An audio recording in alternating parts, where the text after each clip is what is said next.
100 siswa-siswi SD Negeri 1 Sumerta mengikuti sosialisasi sekolah aman yang diselenggarakan di sekolah setempat Selasa pagi. Kegiatan ini bertujuan untuk memberikan pengetahuan dan pemahaman kepada siswa agar bisa melindungi diri sendiri.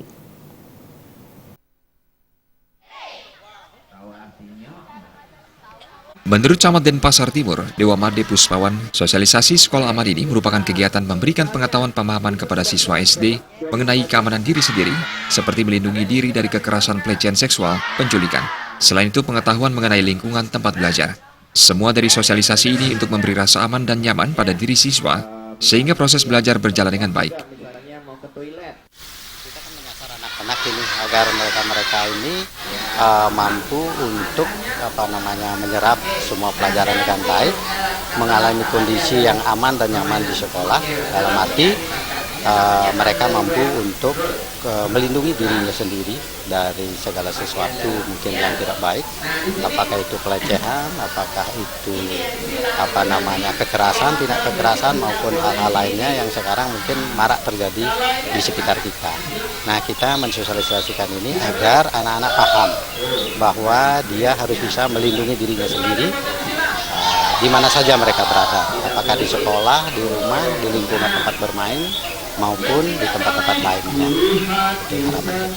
Oke, kemudian Kepala Sekolah SDN 1 Sumerta Niketut Puspawati menyambut baik sosialisasi, apalagi diberikan pengetahuan antisipasi penculikan anak SD yang saat ini kasusnya banyak terjadi. Sebanyak 549 siswa bekerjasama orang tua siswa ikut terlibat dalam antisipasi keamanan siswa, terutama saat jam pulang sekolah.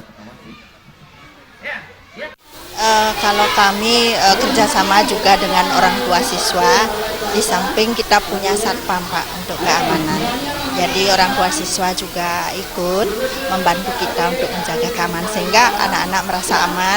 Kalau pas pulang sekolah kami suruh tidak keluar dari area sekolah. Jadi dibantu dengan orang tua siswa sama satpam. Itu jadi dengan adanya sosialisasi seperti sekarang anak-anak jadi tahu, oh itu loh namanya aman. Itu yang kami terapkan. Sosialisasi tersebut juga dihadiri Lurah Sumerta Made Tirana. Pemberi makalah dari kegiatan ini, KAD dan kawan-kawan berasal dari Rotary Club Bali, Niti Mandala. pintar ya. Terus hidung, boleh nggak? Ini juga pentingnya adalah memberi awareness tentang semua yang merugikan anak-anak, terutama pelecehan dan kejahatan lain seperti penculikan dan sebagainya, ke anak-anak dari usia dini sampai ke SMP, anak-anak usia sekolah menengah pertama. Selain SDN 1 Sumerta, sosialisasi sekolah aman juga dilaksanakan di SDN 12 Kesiman dan SDN 29 Danginpuri, Rabu 2 November 2016. Winata Bali TV.